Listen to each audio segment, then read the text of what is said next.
Bonjour à tous, dans ce tutoriel, nous allons vous expliquer comment et dans quel cas créer une nouvelle version d'une publication papier. Sur Bookelist, vous avez la possibilité de créer autant de versions que vous le souhaitez à chacune de vos publications au format papier. Mais d'abord, dans quel cas créer une version de votre publication existante?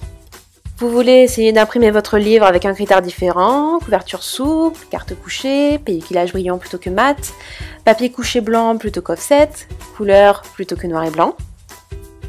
Vous voulez pouvoir imprimer votre livre pour vous sur du papier épais, mais aussi qu'il soit en vente en librairie.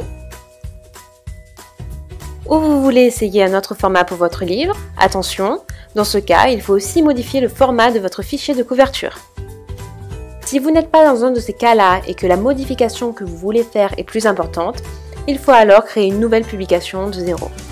Regardons comment se déroule la création d'une version. Pour créer une nouvelle version, il me suffit d'aller dans mon compte, rubrique Mes publications. Je sélectionne le livre papier que je désire modifier en cliquant sur Voir le détail, puis Créer une nouvelle version. Là, je peux modifier les caractéristiques techniques de mon livre, format, type de couverture, de papier et d'impression, le corps de texte et la couverture. Je commence par donner un titre à ma nouvelle version.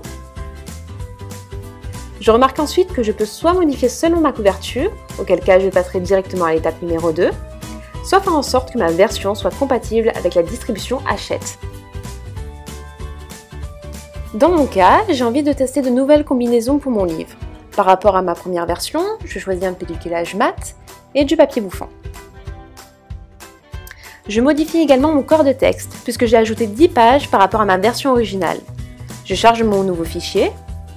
Notez bien que si vous ne souhaitez modifier que votre corps de texte et que les changements font plus ou moins 4 pages par rapport à la version originale, vous n'avez pas besoin de créer une nouvelle version. Vous pouvez directement mettre à jour le corps de texte de votre publication.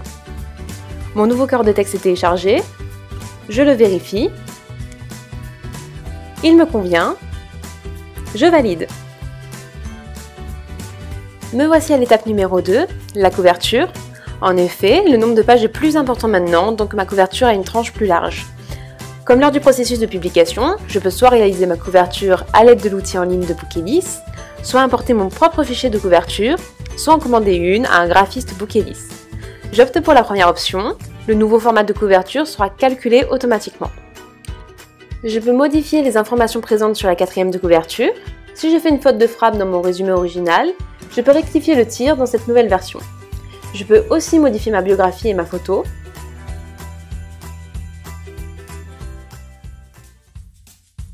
Je souhaite ensuite changer mon image de couverture. J'en choisis une autre. En revanche, je ne peux ni modifier le nom d'auteur, ni le titre, ni le sous-titre. Je serai obligée de créer une nouvelle publication si je veux faire ces modifications. J'ai réalisé tous les changements sur ma couverture. Je la visualise.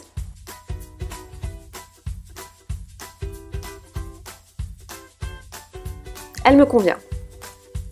Lors de la dernière étape, je vois le récapitulatif des caractéristiques de ma nouvelle version. Je la publie et je vais en commander un exemplaire pour voir si cela me convient.